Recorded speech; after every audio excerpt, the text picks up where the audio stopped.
Update. Attention! SSS Pensioners.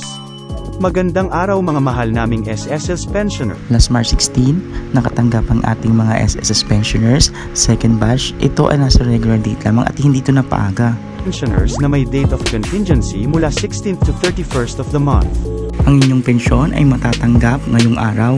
Dahil tumapat ng Saturday ang pension release for the first batch of March 30, ang ibang banks ay nag-credit na ng 7 PM pa lang ng gabi. As of now, ang Philippine National Bank ay nag-credit na sa inyong mga pension cards. Ang first batch ay maaari nyo nang ma-withdraw anytime sa Philippine National Bank. Selected banks. Ang date of contingency ay batay sa mga sumusunod na SSS guidelines sa taas. Base sa date of contingency birth date kapag retiree, date of death kung survivor pensioner at date of operation kapag disability pensioner naman. Ang inyo lamang pong matatanggap ngayon ay monthly pension lamang po para sa the month of April 2023. Dahil ang inyo pong inaantay na second tranche 1,000 increase ay hindi po po maibibigay. Narito po ang tugon ng SSS. We understand the pensioners' plight and the difficulty they are currently experiencing due to the pandemic. Inasmuch as the SSS wants to respond to the clamor of its pensioners, granting a second P1,000 additional benefit allowance will, unfortunately, undermine the SSS fund viability.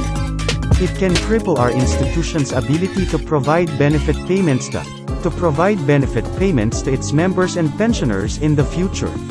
Once again, the SSS is appealing for your understanding that we have to comply with the SS law to ensure that any new or additional benefit is based on the pension fund's financial soundness. Rest assured that the SSS will continue to safeguard the fund and promote all its stakeholders' general welfare in the years to come. Dahil ayon sa kanila, ang pension increase ay maaaring magresulta ng pagbaba ng fund life at pagkalugi ng SSS. Ngayong araw na po ang pension release ng first batch para sa buwan ng April 2023. Mag-ingat po kayo sa pagpunta dahil mainit po ang panahon. Please don't forget to subscribe, like and share para updated po kayo sa aming new content. Marami po salamat sa panunood at mag-iingat po kayo parati. God bless po.